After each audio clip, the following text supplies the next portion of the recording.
The Council banished humanity. Now they beg for their return. The verdict of exile, the Assembly Hall, stretched 300 meters in every direction, a monument to galactic cooperation that had stood for over 1,000 years. Ambassador Marcus Rivera stood at the center of the circular chamber, surrounded by ascending tiers of seats that held representatives from 47 different species.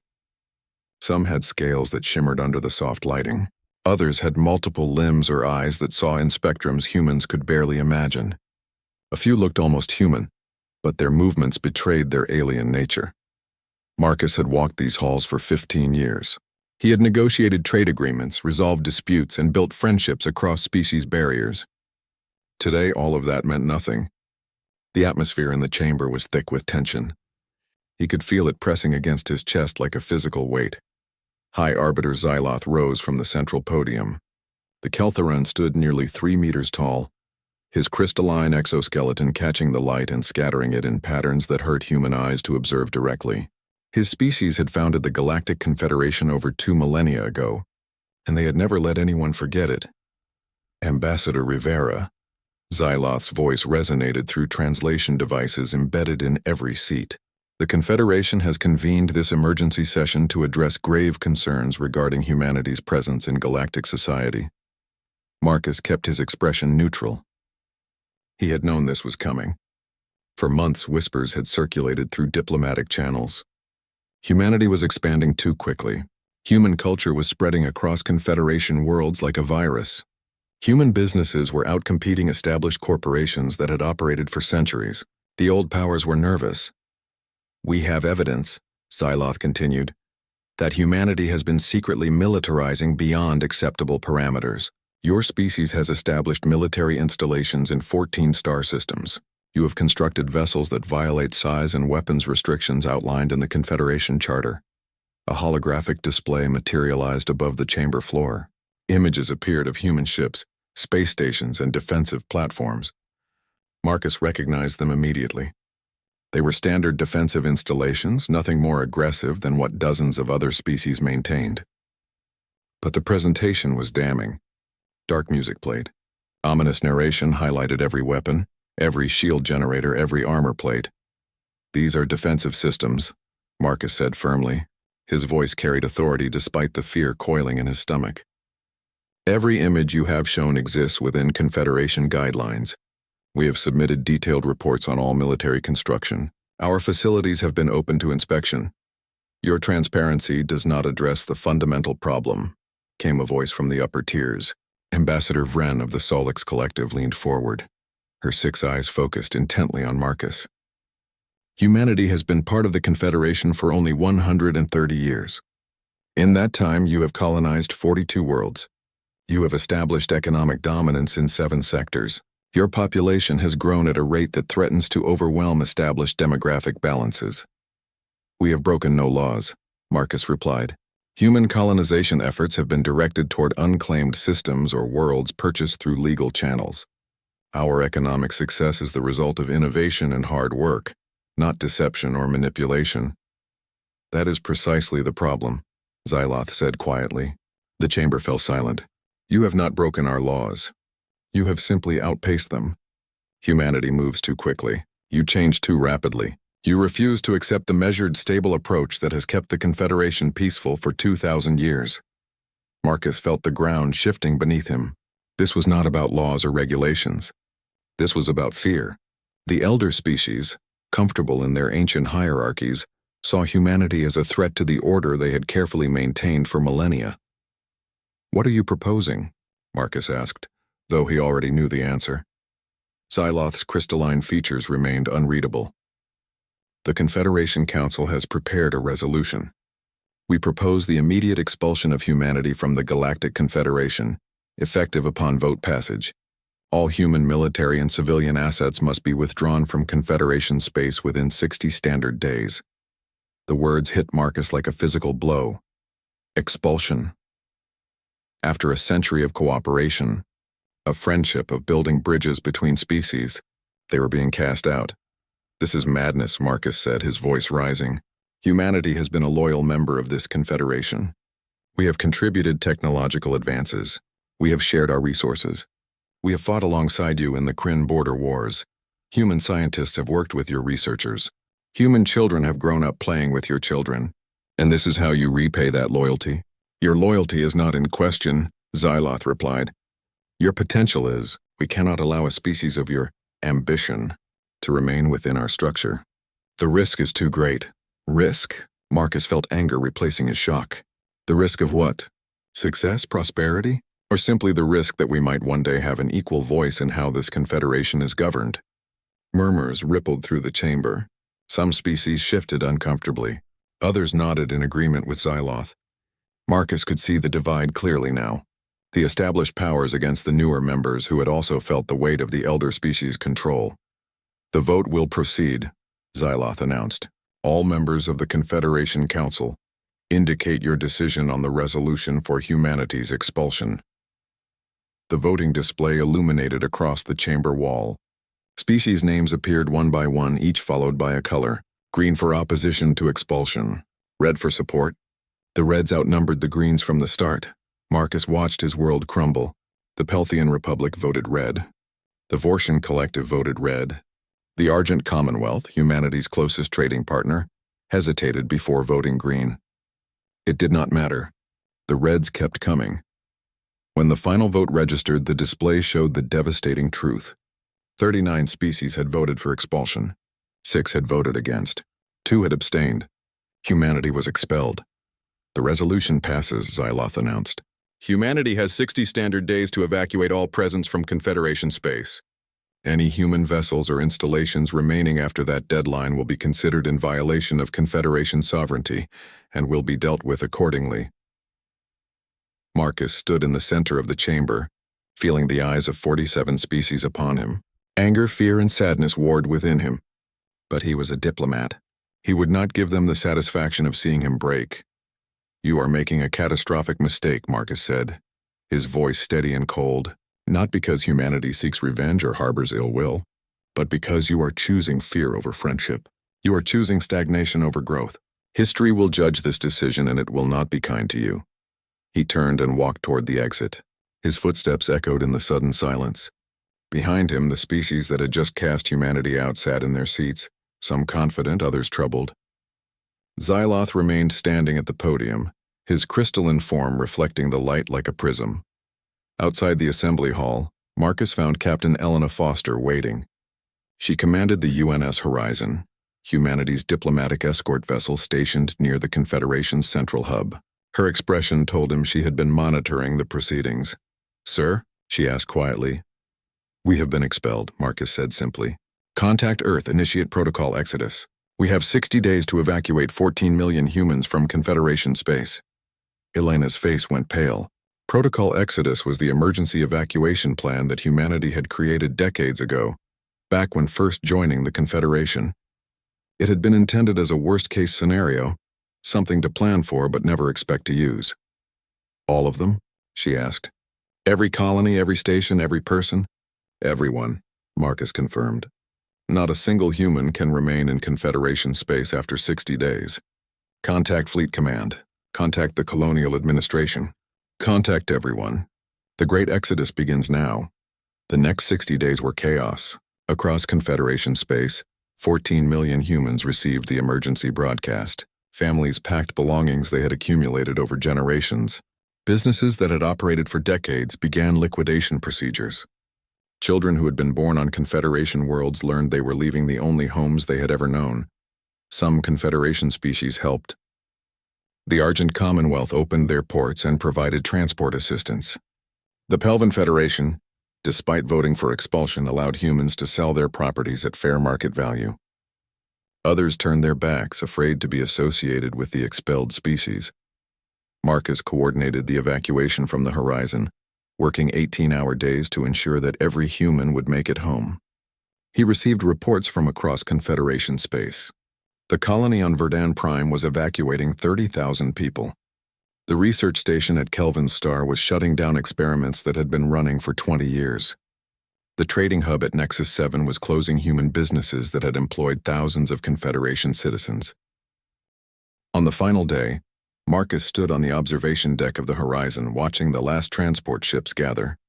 Behind them, Across hundreds of light years, humanity was withdrawing from the galaxy they had called home for over a century. Ahead of them lay human space, smaller and more isolated than before.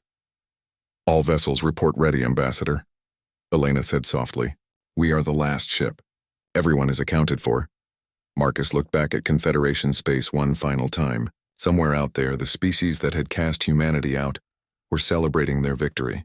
They believed they had eliminated a threat. They thought the old order was safe. "Take us home, Captain," Marcus said quietly. The Horizon's engines ignited. Around it, 3,000 vessels carrying humanity's expelled population turned as one. The jump to faster-than-light speed activated simultaneously, and in a flash of light, humanity vanished from Confederation space. Behind them, the border sealed. Automated defense platforms hastily constructed during the evacuation came online. Humanity was going home, but they were not going quietly. The borders were closed. No Confederation vessel would enter human space without explicit permission. The age of cooperation was over. High Arbiter Xyloth stood in his private chambers looking out at the stars. He had just received confirmation that the last human vessel had departed Confederation space. The threat was neutralized. The Confederation was safe. So why did he feel such profound unease? He pushed the feeling aside. The decision had been necessary. Humanity was too unpredictable, too ambitious. Better to deal with them now than wait until they became too powerful to control. He would realize his mistake far too late. In isolating humanity, the Confederation had not eliminated a threat. They had created one. And when the true danger emerged from the darkness between stars, they would learn what humanity became when pushed into the shadows. The exodus was complete. Humanity was alone, and in their isolation, they would become something the galaxy had never seen before. The silent centuries, 80 years had passed since humanity crossed back into isolation. 80 years of silence that left the Confederation wondering what had become of the species they had expelled. Some believed humanity had collapsed, unable to sustain their rapid growth without Confederation support. Others suspected humanity was planning revenge. A few wise souls worried that humanity was simply waiting. General Sarah Chen stood in the command center of Fortress Station Alpha, watching construction crews put finishing touches on the latest addition to humanity's defense grid. She was 63 years old, born 2 years after the Exodus, and she had spent her entire military career preparing for a war that might never come. The daughter of colonists who had been forced to leave their home on Verdun Prime, Sarah had grown up hearing stories of the Confederation's betrayal. Those stories had shaped her into the warrior she had become. The station hung in space at the edge of human territory, one of 50 such fortresses that formed an impenetrable wall around human space. Each fortress bristled with weapons that made the Confederation's accusations 80 years ago look quaint. Humanity had not been idle during their exile. General Chen, Lieutenant Marcus Webb approached. The young officer carried a data pad with the latest intelligence reports. Long-range reconnaissance has detected another dark zone expansion. That makes 7 star systems gone dark in the past month. Sarah took the pad and studied the information. For the past 3 years, a mysterious phenomenon had been occurring in Confederation space. Entire star systems were going silent, their communications ceasing, their light dimming as if something was consuming them from within. The Confederation had initially tried to hide the problem, but eventually reports leaked through the few neutral traders who still operated between human and Confederation space. "Have we identified the cause?" Sarah asked. "Negative," Marcus replied. "Our deep space probes detected massive energy signatures before losing contact. Whatever is out there, it is not natural, and it is not using any technology we recognize." Sarah handed back the pad. "Increase patrol frequency along our border. If something is consuming Confederation worlds, I want warning before it reaches human space." The thing consuming Confederation worlds had a name, though it was spoken only in whispers. The Void Collective. It had emerged from the darkness beyond the galactic rim 3 years ago, and nothing the Confederation threw at it made any difference. The Void was not a single entity, but rather a vast intelligence distributed across millions of constructs that moved through space like a swarm of locusts. The Void did not conquer worlds. It consumed them. Planets were stripped of all resources, all life, all energy. What remained were lifeless husks orbiting dead stars. The Void learned from every encounter, adapted to every weapon and grew stronger with each world it consumed. 23 Confederation species had been completely destroyed. Their homeworlds were gone, their people extinct, their cultures erased from the galaxy. Another 15 species were on the brink of extinction, fighting desperate last stands with inadequate weapons and outdated tactics. The Confederation, which had stood for 2,000 years, was crumbling. High Arbiter Xyloth was ancient now, his crystalline body showing cracks that even advanced medical technology could not repair. He sat in what remained of the Confederation Council, looking at the 24 species representatives who still survived. The chamber that had once held 47 delegates now felt empty and hollow. "We cannot continue like this," Ambassador Vren said quietly.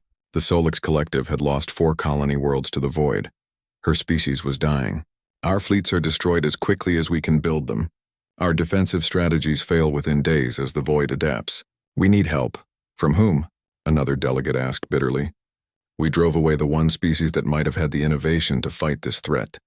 The chamber fell silent. Everyone knew who he meant. Humanity. The species they had expelled 80 years ago out of fear of what they might become. "We do not know if humanity even still exists," Xyloth said quietly. "They sealed their borders completely. No ship that has entered human space has ever returned. For all we know, they have destroyed themselves. Or they have become something far more powerful than we feared." Vren countered. "We need to find out. We need to ask for their help." The debate raged for hours, but eventually desperation won. The Confederation would send an envoy to human space. They would ask for help from the species they had betrayed, and they would pray that humanity would listen. Envoy Kale was young for a Kelther and barely 40 years old. He had volunteered for this mission knowing it might be suicide. Human space was forbidden territory, protected by defense systems that had destroyed every probe the Confederation sent. But Kale had studied humanity extensively. He understood their history, their culture, their language. If anyone could convince them to help, he believed it was him. His ship, the Swift Current, approached the human border slowly, broadcasting peaceful intentions on every frequency. Automated warnings filled his communication channels immediately. "Turn back, unauthorized vessels will be destroyed. Human space is closed to all Confederation traffic." Kale ignored the warnings and continued forward. His ship crossed the border, and immediately space around him erupted with weapons fire. Defensive platforms that had been invisible moments before decloaked and opened fire. Kale's shields held for approximately 3 seconds before failing completely. This was it. He was going to die without ever delivering his message. But then impossibly the weapons fire stopped. A human vessel appeared, massive and angular, its hull covered in armor that seemed to absorb light rather than reflect it. A tractor beam locked onto the Swift Current and pulled it toward the human ship. Kale found himself transported to Fortress Station Alpha, escorted by armed soldiers in powered armor that made them look like walking tanks. They moved with practiced efficiency, their weapons never quite pointed at him but never quite pointed away either. He was brought to a conference room where a single human woman waited. General Sarah Chen studied the Keltheran envoy with cold eyes. She had been briefed on his approach, his refusal to turn back, his apparent willingness to die to deliver whatever message he carried. That took courage. She would give him that much. "Envoy Kale," she said, her voice hard. "You have entered human space without authorization. Under our current protocols, that carries an automatic death sentence. Give me one reason why I should not execute you and send your corpse back as a message to the Confederation." Kale met her eyes. Up close he could see the scars on her face, marks from combat that she wore without shame. This was a warrior who had seen real battle, not the ceremonial conflicts that characterized most Confederation military service. "Because we are dying," Kale said simply. "The Confederation is being destroyed by something we cannot fight. 23 species are extinct. Billions are dead. If we do not receive help soon, there will be nothing left. And you come to us," Sarah said. "To humanity. The species your Confederation expelled 80 years ago because you feared our potential. You called us dangerous. You said we threatened the stability of your precious order. Now you want our help?" "Yes," Kale said without hesitation. "I know what we did to you was wrong. High Arbiter Xyloth knows it was wrong. He confessed as much before sending me here. The decision to expel humanity was driven by fear and pride, not wisdom or justice. We were fools." Sarah leaned back in her chair. "Go on." Kyle explained everything. The emergence of the Void Collective. The systematic destruction of Confederation worlds. The failed attempts to fight back. The desperation that had driven them to violate human space and beg for assistance. "Why should we help you?" Sarah asked when he finished. "Your Confederation expelled us. You took our homes. You cast us out. Some of our people died during the Exodus, unable to survive the relocation. Others spent years rebuilding lives that you destroyed. You created enemies where there should have been friends. Because you are better than we are," Kale said quietly. "Everything I have studied about humanity tells me that you value life. All life, even the lives of those who have wronged you. The Confederation is dying, but there are billions of innocent people who had nothing to do with the decision to expel you. Children, artists, scientists, people who simply want to live their lives in peace. Will you condemn them to extinction because of the mistakes made by politicians and bureaucrats?" Sarah was silent for a long moment. She thought about her parents, forced to leave the world where they had planned to raise her. She thought about the humans who had died during the Exodus. She thought about 80 years of isolation and preparation for a war that might never come. But she also thought about the oath she had taken when she joined Earth's military. To protect humanity, yes, but also to uphold the values that made humanity worth protecting. Mercy, compassion, the willingness to help those in need, even former enemies. "I cannot make this decision," Sarah said finally. "This goes beyond my authority. You will remain here while I contact the Council of Earth. They will decide whether humanity intervenes." The Council of Earth debated for 7 days. Representatives from every human colony, every station, every settlement participated in the discussion. Some argued for helping the Confederation immediately. Others demanded that the Confederation suffer the consequences of their actions. Still others suggested waiting until the Confederation was on the verge of collapse before offering assistance. Dr. James Morrison, Earth's lead xenobiologist, presented a detailed analysis of the Void Collective based on data Kale had provided. His conclusion was chilling. The Void was not just consuming Confederation space. It was growing, learning, evolving. If left unchecked, it would eventually expand into human territory. Helping the Confederation was not charity. It was self-defense. Fleet Admiral Victoria Stone, commander of the Terra Armada, argued for immediate intervention from a strategic perspective. The Confederation, whatever their past mistakes, knew things about the Void that humanity did not. Their experience, their intelligence, their remaining military assets could be valuable. Fighting the Void alongside the Confederation would be easier than fighting it alone later. On the 7th day, the Council reached a decision. Humanity would help, but not out of forgiveness, not out of friendship, out of necessity and pragmatism, and they would help on their terms. Sarah summoned Kale to the conference room. The Keltheran envoy looked exhausted, the strain of waiting evident in his posture. She almost felt sorry for him. "The Council of Earth has made its decision," Sarah said. "Humanity will assist the Confederation in fighting the Void Collective. However, we have conditions that are non-negotiable." Kale leaned forward. "Name them." "First, all human military forces will operate under human command exclusively. You will not give us orders. You will not dictate our strategies or tactics. We will coordinate with Confederation forces, but we will not subordinate ourselves to Confederation authority." "Agreed," Kale said immediately. "Second, when this war is over, the Galactic Confederation as it currently exists will be dissolved. A new governing body will be established, one where all species, including humanity, have equal voice and equal power. No more elder species, no more hierarchies based on age rather than merit." This condition was harder. Kale knew that dismantling the existing power structure would face enormous resistance. But he also knew the Confederation was dying. A new beginning might be exactly what the galaxy needed. "I will recommend this to the Council," Kale said. "I believe they will accept."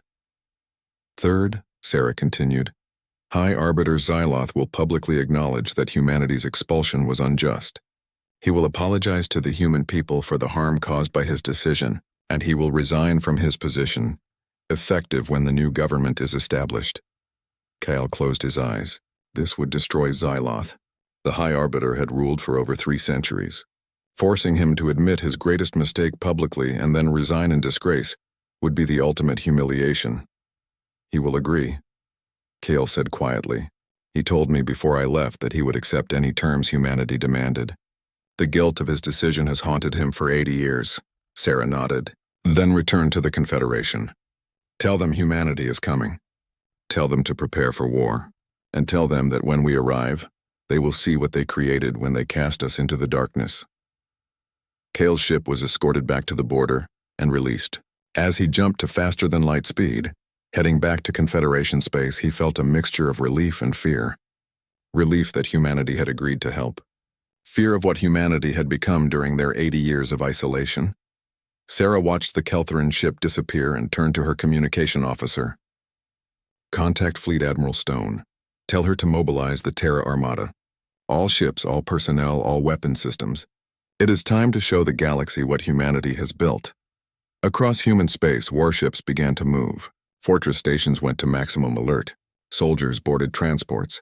Scientists loaded experimental weapons that had never been tested in combat. The machine that humanity had built during 80 years of isolation was awakening. The Confederation had expelled humanity because they feared what humanity might become. Now they would learn the truth, and the galaxy would never be the same. Humanity's answer. The Terra Armada emerged from faster-than-light travel at the Kepler's crown system, and the Confederation forces already fighting there stopped mid-battle to stare in disbelief. 2,000 human warships materialized in perfect formation, their hulls reflecting no light, their weapons already charging. It was the largest military fleet assembled in galactic history, and every single vessel was of human design and construction. Fleet Admiral Victoria Stone stood on the bridge of the UNS Defiant, the flagship of humanity's military might. At 58 years old, she had spent her entire career preparing for this moment.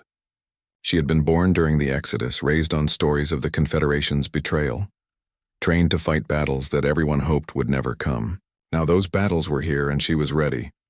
All ships report ready, Admiral, Commander David Park said from the tactical station. Weapon systems are online. Defense grids are active. We have positive identification on void constructs throughout the system. Victoria studied the tactical display. Kepler's crown had been a thriving system with 3 habitable worlds and a population of 8 billion. Now it was a battlefield. The Void Collective's constructs swarmed around the planets like locusts, massive biomechanical entities that defied conventional physics. The Confederation fleet, what remained of it, was scattered and desperate, fighting a losing battle against an enemy they could barely damage. Open a channel to the Confederation flagship, Victoria ordered. A holographic image appeared before her. Fleet Commander Tharn of the Vrexian species looked haggard, his normally pristine uniform torn and stained. Behind him, his bridge crew worked frantically at damaged stations. Human vessels, Tharn said, disbelief clear in his voice. You actually came. We gave our word, Victoria replied simply. Withdraw your forces to minimum safe distance. We are taking over this engagement, Tharn wanted to argue. She could see it in his expression. The pride of a military commander who did not want to admit he needed help. But pride was a luxury he could no longer afford. Understood, Tharn said finally. All Confederation vessels withdraw to coordinates provided by human command. Let them show us what they can do. The Confederation ships pulled back, limping away from the void swarm. The human fleet moved forward to take their place, and Victoria allowed herself a small smile. 80 years of preparation were about to be tested. All ships, Victoria said calmly. Initiate protocol hammer. Show them what humanity has become. The Terra Armada opened fire, and the battle space transformed into a storm of destruction unlike anything the galaxy had witnessed. Phased disruptors, weapons that existed partially outside normal spacetime, punched through void construct defenses as if they were not there. Quantum torpedoes created cascading explosions that consumed dozens of enemy vessels in each detonation. Plasma lance batteries carved through the densest void formations like knives through paper. But the human weapons were only part of the story. The tactics, the coordination, the sheer precision of the human fleet's movements demonstrated a level of military sophistication that made Confederation naval doctrine look primitive by comparison. Human ships moved in perfect synchronization, each vessel covering others' weaknesses while maximizing firing solutions. When void constructs adapted to one weapon type, human ships immediately switched to different systems, never giving the enemy time to fully adjust. Dr. James Morrison watched the battle from his mobile laboratory aboard the UNS Discovery, a science vessel positioned at the edge of the engagement. His team had been studying the Void Collective for months, analyzing every piece of data the Confederation had provided. Now they were seeing the enemy in action, and James felt a mix of fascination and horror. "The Void is definitely a distributed intelligence," James said to his assistant, Dr. Linda Zhao. "Each construct shares information instantly with all others. That is how they adapt so quickly. Which means if we disrupt that communication," Linda replied, understanding immediately, "we turn them from a coordinated swarm into confused individuals." "Exactly," James confirmed. "Launch probe sequence 7. I need real-time neural mapping of their network connections." Scientific probes shot from the Discovery toward the Void swarm, dodging battle debris and weapons fire. They began analyzing the electromagnetic signatures that connected individual Void constructs. James watched the data stream in, his mind racing through possibilities. "I have it," he said suddenly. "Their network operates on a quantum entanglement frequency. If we can generate a harmonic dissonance at the right frequency, we can sever their connections without destroying the constructs themselves. That would leave them vulnerable," Linda said, "unable to adapt or coordinate. Contact Admiral Stone," James ordered. "Tell her we have a weapon." Victoria received the message in the middle of coordinating a flanking maneuver that had just eliminated over 500 Void constructs. Her strategic mind immediately grasped the implications. "How long to deploy?" she asked.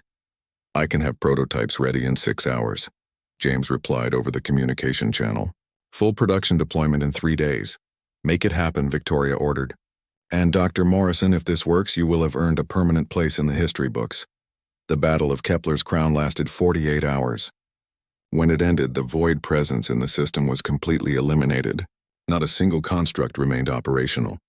The 3 habitable worlds were damaged but salvageable. 7 billion of the original 8 billion inhabitants had survived, sheltered in underground facilities while the battle raged above. The Confederation fleet that had been fighting a losing battle for weeks watched in stunned silence as humanity achieved in 2 days what they had failed to accomplish in months. Fleet Commander Tharn contacted Victoria after the battle, his expression showing a mix of gratitude and fear. "Admiral Stone," he said quietly, "on behalf of the Confederation, I thank you for your intervention. You have saved billions of lives." "Thank General Chen and Envoy Kale," Victoria replied. "They convinced our council that helping you was the right decision. We are simply following through on that commitment." "May I ask?" Tharn hesitated. "What happened to humanity during your 80 years of isolation? Your technology, your tactics, your military capability, everything has advanced far beyond what we thought possible." Victoria's expression hardened. "You expelled us because you feared what we might become. You forced us to stand alone, to develop independently, to prepare for threats without the safety net of Confederation support. You created the very thing you feared. We became powerful not in spite of your rejection, but because of it. Over the next 3 months, the Terra Armada swept through Confederation space like an avenging angel. Battle after battle, system after system, humanity pushed the Void back. Dr. Morrison's neural disruptor technology was deployed fleet-wide, turning the Void's greatest strength into a crippling weakness. The constructs that had adapted to every Confederation weapon found themselves unable to coordinate or share information. They became easy targets for human precision strikes, but the cost was high. Human casualties mounted as the campaign continued. The destroyer UN's Vigilant was lost with all hands when a Void construct self-destructed. In a last desperate attack, the heavy cruiser UNS Resolute suffered catastrophic damage, saving a Confederation colony ship, and had to be scuttled. Every battle claimed lives, and each loss weighed heavily on Victoria's conscience. Sarah Chen joined the frontline combat operations, personally leading ground forces in the liberation of occupied worlds. Her teams cleared Void-infested cities building by building, rescuing survivors and eliminating threats. She earned a reputation as a soldier's soldier, never asking her troops to do anything she would not do herself. On one such mission, liberating the Solix homeworld, Sarah found Ambassador Vren hiding in the ruins of what had once been the Confederation embassy. The elderly alien was weak from malnutrition and dehydration, but alive. "General Chen," Vren whispered as Sarah's team evacuated her. You came back. After everything we did to you, you came back. We came back because it was right, Sarah replied. Not because you deserved it. The Human Intelligence Network, operating across Confederation space through networks the Confederation never knew existed, finally located the source of the Void invasion. Deep in the Perseus Arm, at the edge of explored space, a massive complex surrounded a dark star. This was where the Void's central consciousness resided, the intelligence that coordinated the entire invasion. Victoria assembled her senior staff to plan the final assault. The holographic display showed the target system in detail. The complex was enormous, larger than some moons, and it was protected by millions of Void constructs. This is a suicide mission, Commander Park said quietly. Even with our entire fleet, the odds of successfully destroying that complex are minimal. Then we change the odds, Victoria replied. She looked at Dr. Morrison. Doctor, you have been studying the Void for months. Tell me we have something that can destroy that complex. James looked uncomfortable. We have developed a weapon, but it is experimental and extremely dangerous. The Singularity Bomb. It creates a controlled black hole that would consume the complex and everything around it.